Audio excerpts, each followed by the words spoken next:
Hello, everyone, again. So we're just going to start. Welcome to the Southern Alberta Okinawan Diaspora 1907 to present through the lens of Naoko Shimabukuro, a Kika Nisei Journey online talk with speaker Darcy Tamayose. My name is Isabel. I am the museum assistant intern at the Nikkei National Museum and Cultural Center and your MC for tonight. Our agenda for tonight's webinar will start with some introductions, followed by Darcy's presentation, and then we'll end with Q&A. So feel free to type in your questions in the Q&A box below, and we will get to answering them at the end of the presentation.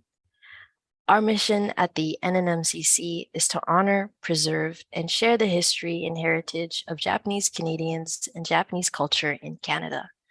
As a nationally recognized museum, it is our vision to provide a gathering space that bridges Japanese and Canadian arts, fostering pride in Japanese Canadian heritage and a strong multicultural Canada. The Nikkei National Museum and Cultural Center is on the homelands of the Squamish and Hunkaminam-speaking people. We acknowledge the traditional, ancestral, and unceded territories of the Musqueam, Squamish, Tsleil-Waututh, and Coquitlam First Nations. Tonight's speaker, Darcy Tamayose, is a writer, graphic designer, and PhD student. Her recent short story collection, Ezra's Ghosts, was finalist for the 2022 Atwood Gibson's Writers' Trust Fiction Prize and is a CBC Books Best Canadian Fiction of 2022. Additionally, her works Odori and youth fiction book Katie Be Quiet received the Canada-Japan Literary Award and was shortlisted for both the Alberta Writers Guild George Bunet Award and Forward Indie Juvenile Award. She is currently a research assistant for the Nikkei Memory Capture Project, spearheaded by PhD supervisors Dr. Carly Adams and Darren Aoki. Born and raised in the prairie landscape of southern Alberta, Tamayose lives there today, surrounded by daughter, family, and friends. Again, feel free to type in questions in the Q&A box at the bottom of your screen, and we will get to answering them after the presentation. Thank you all again for joining. I will now hand it over to Darcy.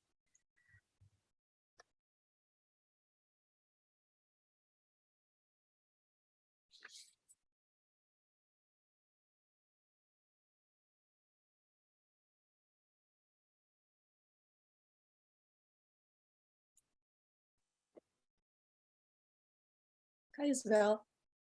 Can I start? I'm presuming that everyone can hear me, then I'm just going to go ahead. And good evening, everyone. Haisai, konbanwa. Thank you. Your attendance is very much appreciated. Gusuyo, sha ya biga. This means hello, everybody. Everybody, hello, in the Hamahiga dialect. Thank you, Isabel Tupas and Nicola Ogiwara for organizing this visit.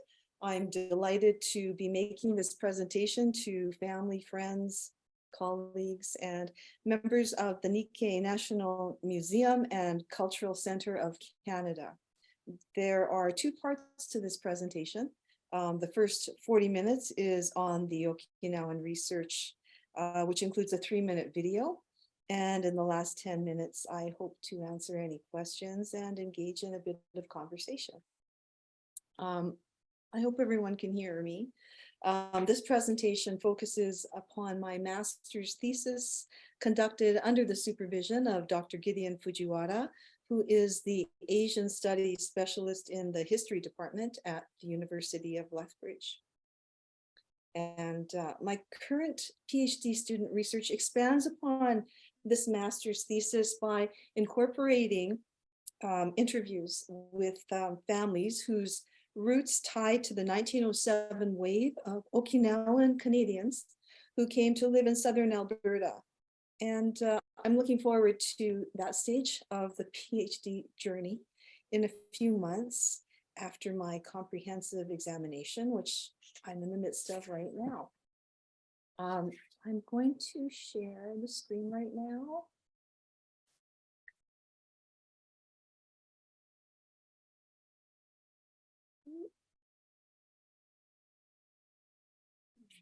I think everyone can see that. I'd like to make mention of two collectives that I am currently working with as a student researcher, and they are number one, the Nikkei Memory Capture Project with Drs. Carly Adams of the University of Lethbridge and Darren Aoki, as Isabel mentioned, Plymouth University in the UK. The Nikkei Memory Capture Project is a co-created community-based oral history project exploring the cultural and social history of Canadian Nikkei from 1950 to present. Focusing on Southern Alberta, this project gives voice to and records memories of everyday life while bringing together and making widely accessible histories of Southern Alberta Nikkei. And if you go to the website, which is on the screen right now, many of the wonderful videos you will see on the site are produced by fellow PhD student Elaine Toth. The second collaboration I'd like to make mention of is Hiroaki Hara and the Okinawa Prefectural Library in partner with the Okinawa Genealogical Society of Hawaii, Okinawan Genealogical Resources, databases, and websites. This database contains over 60,000 records of Okinawans who emigrated to over 29 countries at the turn of the 20th century. There's an incredible amount of work put into this endeavor. And you can see the web addresses on the screen if you would like to visit them. This graduate studies research focuses upon a singular Okinawan Canadian journey and the Battle of Okinawa. The study is entitled "A Southern Alberta Okinawan Diaspora, the Kika Nisei Journey of Naoko Shimabukuro, the Battle of Okinawa." In using the Okinawan language now and then throughout my presentation, I would like to pay respect to the words of the island. And speaking Okinawan was prohibited during my mother's childhood school days in the village of Higa on the island of Hamahiga. There was a penalty for children if they spoke the Okinawan language, which is known as uchinaguchi. If they spoke the language in school or even in play, they had to wear a hugen fuda, which is essentially a board necklace the size of a laptop. They wore it until another student spoke in the Okinawan dialect, and the board necklace was then transferred from one student to another. Linguist Masahide Ishihara says that the Japanese government adopted a policy of assimilation and suppression of the Ryukyuan or Okinawan culture and language. Students caught speaking uchinaguchi were made to wear this dialect placard as a method of public humiliation. Local dialects had been undesirable and hindered the efforts towards imperial unification, reaching back to 1869. And to give a bit of context, 1869 was a time when the Meiji government set about to rapidly modernize Japan to meet the already industrialized Western world. And now some geography.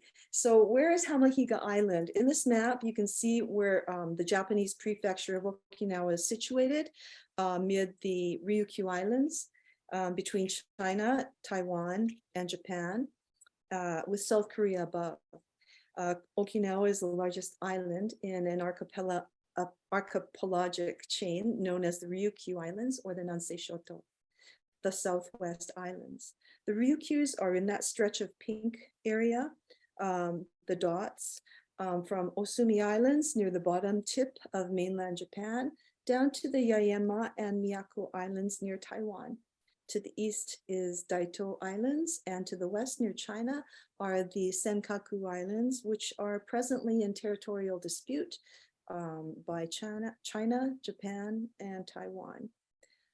Hamahiga is the focus of my master's research, and it's a very small island east of the large island of Okinawa, and you can see the little, well, you can see the red arrow pointing to that little dot.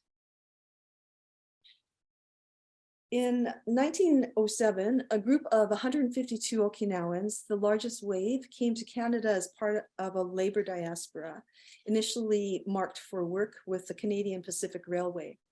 This presentation examines the Kika Nisei journey of Naoko Shimabukuro, whose grandfather was one of those Okinawan migrants who came to settle in southern Alberta.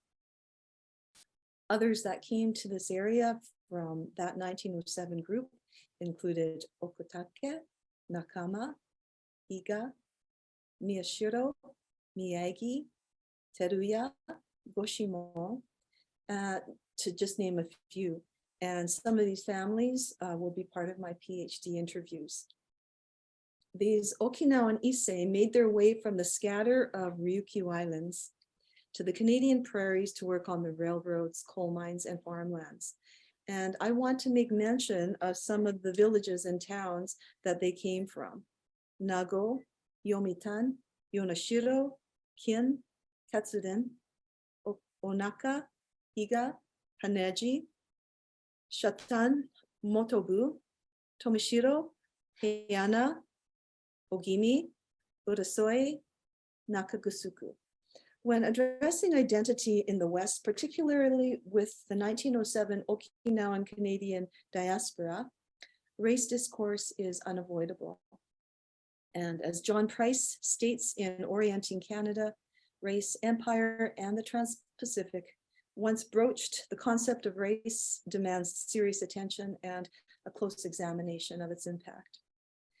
Contextually speaking, as a third-generation Okinawan Canadian, I wondered how identity would be shaped for Issei born and raised on an island like Kamahiga pre-Meiji annexation, where the color of your skin, facial features, behavior, and culture were of nominal concern.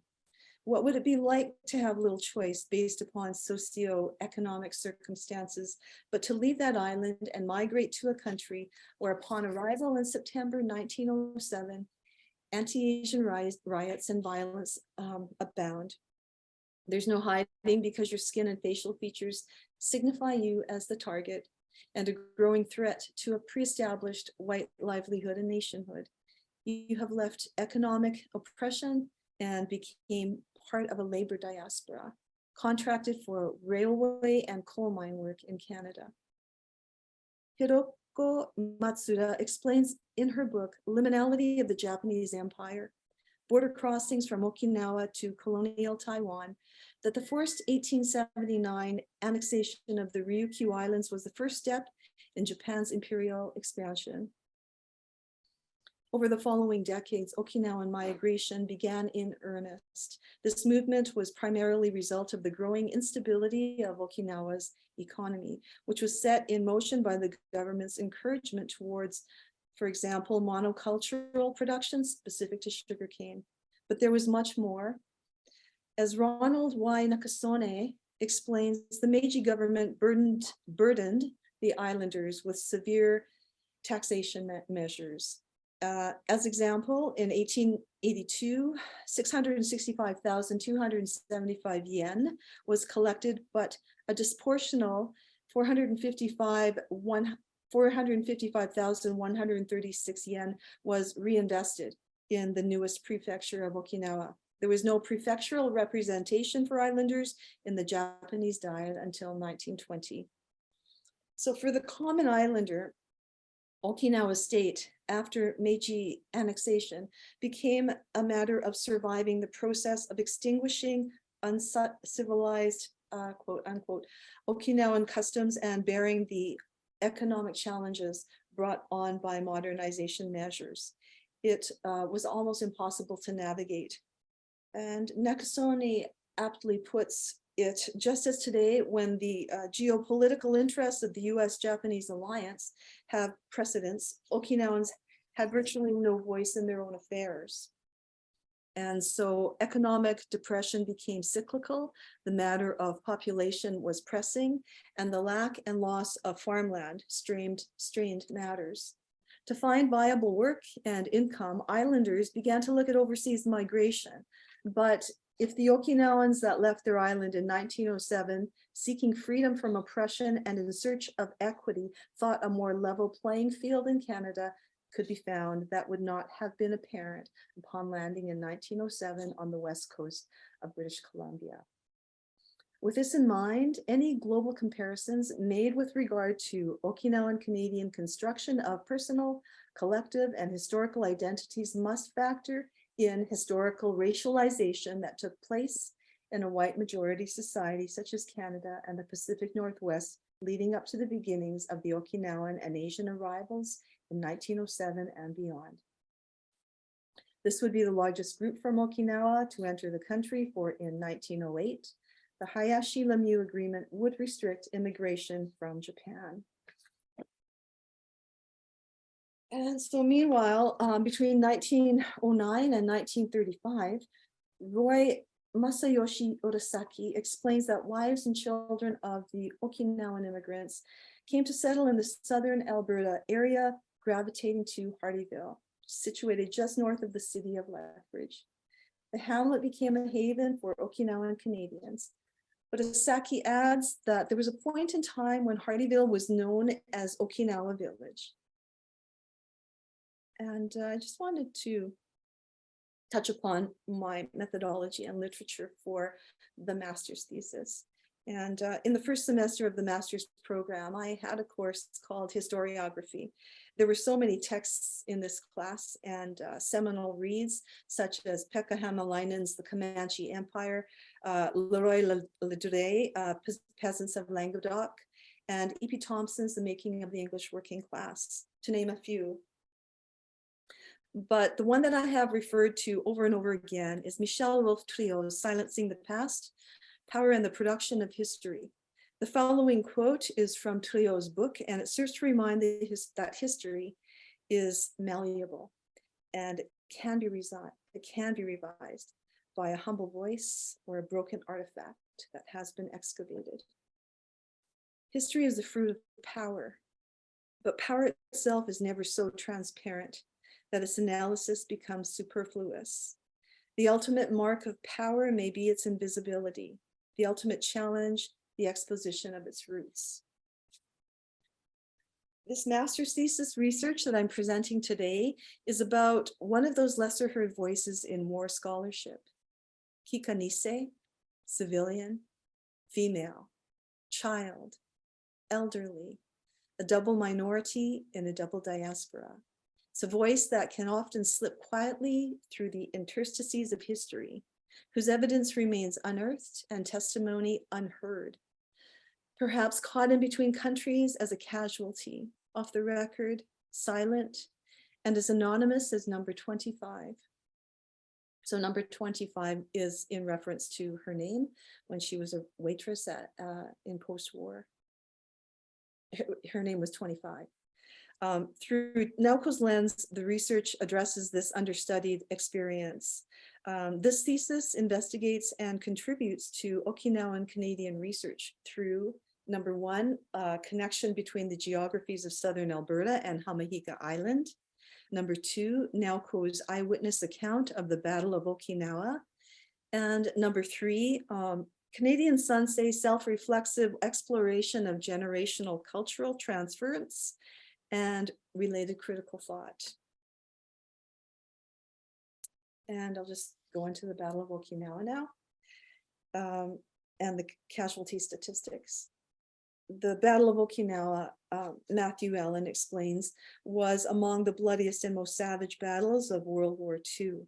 It took the lives of approximately 77,000 Japanese forces, 14,000 American soldiers, and between 130 to 150,000 Okinawan civilians. The latter analytic represents between a quarter to a third of the island population of civilians at the time. The heavy artillery fire, constant throughout the 82 days, known as the Battle of Okinawa, was tantamount to pouring rain and became known as Tetsu no Bofu, or the violent wind of steel. The battle was the largest synchronized amphibious, air, and land conflict of the Second World War. And although the American and Allied forces had succeeded in taking Okinawa, they were depleted. To contextualize timeline, the bombing of Hiroshima and Nagasaki took place 2 months later. In Living Spirit, Literature and Resurgence in Okinawa, Katsunori Yamazato and Frank Stewart present translations from Ryukyuan literary works. And in his editor's notes writes, the Battle of Okinawa is regarded as one of the cruelest conflicts ever fought. After 82 days of horrendous fighting, the great majority of them trapped between the armies of Japan and the United States. The battle had a traumatic and lasting effect on the Okinawan imagination. And we see this reflected in the literature.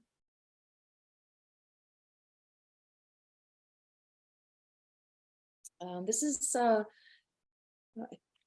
is part of my interview with Naoko, my mother, and a soldier's encounter. During the Battle of Okinawa, they were up in the mountains, in the caves, and their home was down below the mountain, so they'd have to travel below the mountain to get to their home. And there was an encounter with soldiers, American soldiers. So during the war, at the age of 9, Naoko, with her sister Miyoko, went down from the mountain cave to their house in the village of Higa on Hamahiga Island to feed the pigs. She explains the chickens and the goats had run away during the course of the war, but the pigs were still alive and they were still there. It seems the chore of feeding the pigs was her aunt Nobuko's responsibility prior to the war. And Naoko explains Auntie Nobu was a young lady, so she couldn't go out because scared that the soldiers might do something bad thing. And one of her most fearful moments was an encounter with some American soldiers, as she recalls. And I have the video here. And if it doesn't work, which it might not because it didn't work last night, I have a video here that's part of the oral history interview collection. And there was 11 hours over the course of maybe a little over a year that I would go to the seniors lodge that my parents lived in pre-COVID, and would interview, do more oral history interviewing with her, and there's 11 hours that had accumulated. So anyways, I'll try and play this, and if it doesn't work, as I say, I have the transcription, so I'll read it.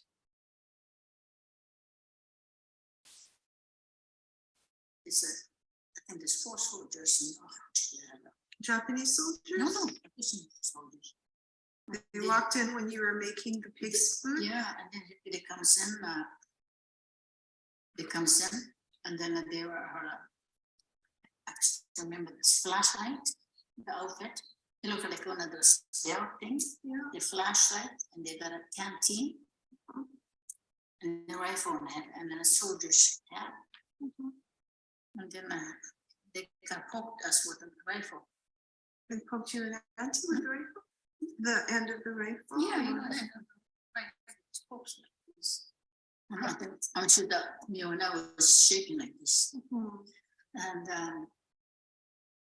so we can communicate, so he just clears all his pebbles. Then he raised a Japanese flag. How can you explain to them this house is all clear up and everything, took it out and burnt, you know? You can't communicate. But that's just how this really happened. And then they were looking for a Japanese flag? Yeah. And they clear that, and they're looking for eggs. So they draw a picture with the picture of chicken on the dirt, and then eggs. They wanted to eat it, yes. They didn't have chickens. You didn't have any chickens? No, we didn't have no chickens. You just had your pigs. And I thought, yeah, gee, if we say no, they're gonna kill us, you know. I was thinking of that.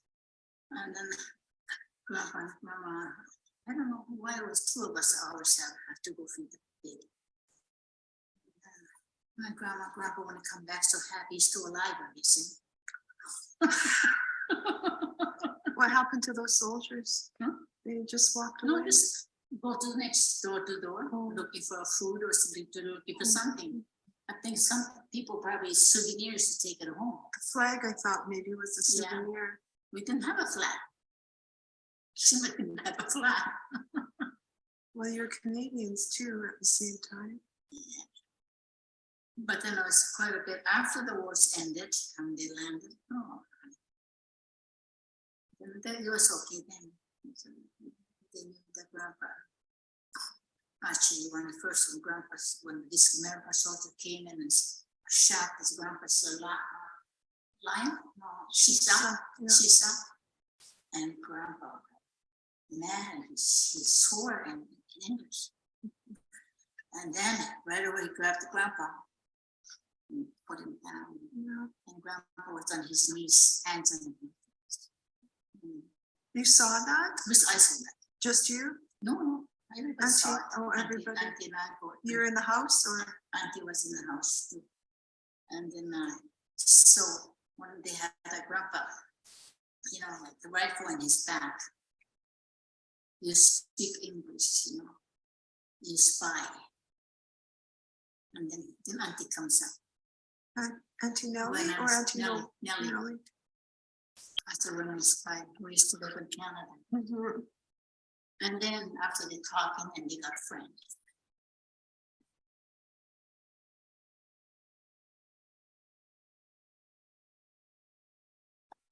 Okay, so let's see, I'm just gonna have to.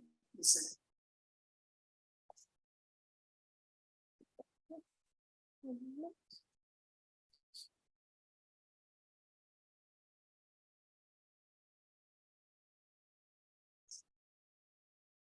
So that moment is a surreal event that demonstrates through a child's eyes the adaptation of daily chores during wartime and the confrontation with foreign soldiers.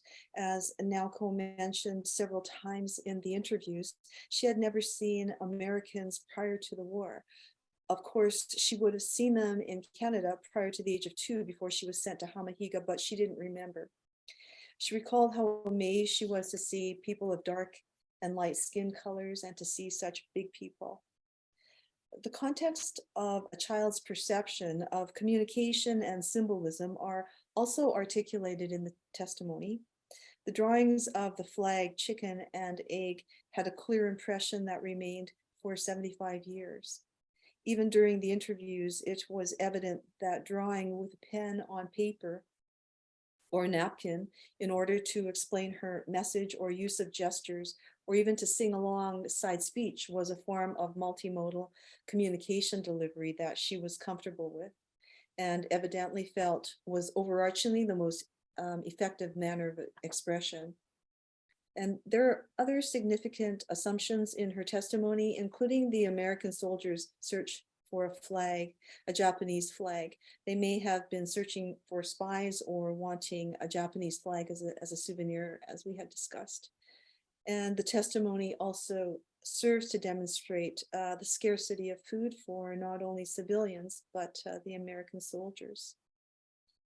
And this illustration of Naoko at 9 years old during wartime, it was created collaboratively. I asked Naoko what she wore, what she carried during the battle while running in the mountains. And I've been a graphic designer and illustrator for 40 years, so it was easy enough to draw as she explained it. So she wore a simple shift. Her hair was short with bangs. She carried a water pouch that hung over her shoulders at her hip. She had a small bag of sata, which is Okinawan brown sugar. And she said everyone in her family had these items, the bag, water, and the sata in hand. She was barefooted. She had a crisscross strap in the front, and on her back, she carried her 10-month-old cousin Iwao. They lived in the caves during the war, and this is not necessarily the one that they lived in, but it was one that she had remembered that they had gone to, that many of the islanders had gone to during the course of the war. And it is Shiru. It's from online. It's from Okinawa Wanderer, Okinawa local magazine. And in 1957, Alan H. Nichol explains in the military geology of Okinawa Jima Ryukyuretto that on Okinawa and the outlying islands, the sloping limestone ridges may stop abruptly at high sea cliffs. This document, prepared under the direction of the Chief of Engineers, U.S. Army by the Intelligence Division, Officer of the Engineer Headquarters, U.S. Army, Japan, with personnel of the United States Geological Survey, describes that there were numerous natural caves offering protection for the civilians and concealment for the Japanese soldiers, primarily on the main island of Japan, Okinawa. The caves could be labyrinthian with multiple exits and tunnels connecting to other caves. Naoko describes life within the caves. And this is of course, you can't sleep because some things are dripping from the ceiling. It's an old cave, so it always drips water. That's how we slept. In case something happens, the fire comes in, they shoot the fire. You have to look for the other exit. Cave is always big, but as you go to the other side, I don't know what it's leading to, a long, long row. It gets narrower and you could hardly breathe, no oxygen. You can't even put a candle on, not enough oxygen. It's terrifying, so shaking. Where are we going to go next day? I think that is what people were thinking. You dare move around during the day. And that's the end of the quote. This photo is of Shirumichu. It's known as a sacred site on Hamahiga Island, known as a place of gods. Naoko described going up the stairs of Shiru, and on the top of the steps of the mouth of the cave, there was a landing where people would gather. People would hide within the cave. And she said, we used to call it Shiru, just Shiru, not Shiru Michu. We would come out of the cave and Basan would comb our hair as though it was the last day of our lives. And finally, a little bit on the post-war Okinawan Canadian experience. In an effort, so this is after the war, after 1945, in an effort to reconstruct and reinvigorate Okinawa, the U.S. Department of the Army spearheaded military construction programs that considered the provision of employment and growth in the civilian sector. Within this development, thousands of Okinawans, especially after November 1951, were hired to assist with the construction programs on the island. And in this quotation, Naoko describes the post-war workplace and two jobs that she had in Okinawa, because this is no longer Hamahiga Island. In order to get work, they left Hamahiga Island and then went to the larger island of Okinawa. And she got two jobs, and she had in Okinawa, where she worked first as a waitress and second at a job working with tools, washers, and screwdrivers. Just a couple of contextual points. Futenma, a US base located in Ginowan City on the prefecture of Okinawa, established in 1945 after the Battle of Okinawa, and Koza, a district that developed out of its close proximity to Kadena US Air Force Base. And here's the quote as I've transcribed it from the interview. Miyoko was already working on the mainland. This is her sister, her older sister by, I think it's 2 years. Futenma, where the base was. There was a mess hall there, soldiers' mess hall.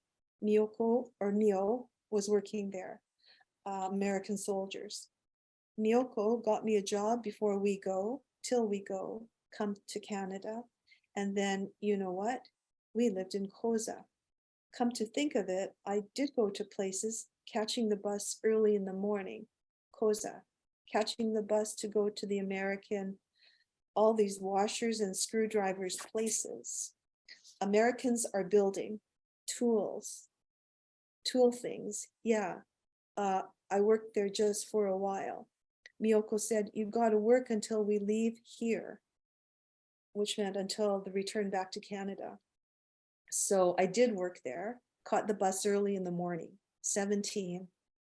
And I remember sorting out the washer and the screwdriver, like separating all. I think the Americans made a lot of houses. This wasn't Futenma. This one was close to Naha. It was. Come to think of it, I remember that place. It was kind of scary, but anybody could do the separating of the washer and screwdriver, which I did. Just a short time, I did. All I remember is got into the truck and going to different buildings and separate all this tools and washers, whatnot stuff. Anyways, when I was working with Auntie Mio and she got me the little bit job, for a short time, my number was 25. They don't call you by names. 25, your food is ready to serve. Waitress. I remember this girl's name was number 3. I still remember that girl. And that's the end of this quote. This is a significant moment in time for Naoko. For within a year, she would be returning to Canada.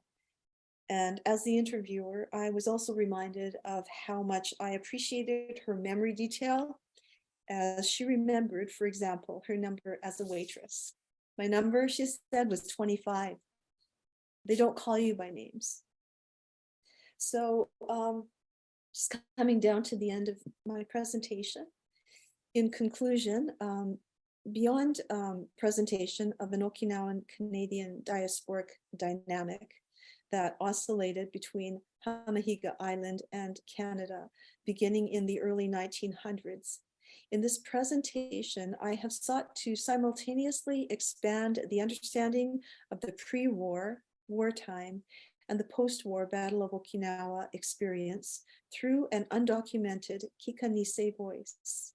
In doing so, I additionally endeavor to recognize and illuminate the historical importance of the immigrant voice, a child, an elder, and their incisive frontline recollections, whether it be war or any of life's journeys. And the documentation of their testimony through the oral history and multimodal processes. And, I'm going to end here. I've presented Okinawan research at the master's level, and a bit of my PhD was included as intended. Thank you for listening to me. I appreciate this opportunity. Arigatou gozaimasu, nife debiru. And thank you so much for attending this presentation. Thank you, Darcy, for your illuminating presentation on the culture, identity, and history of Okinawan Alberta diaspora through the eyes of your mother, Naoko.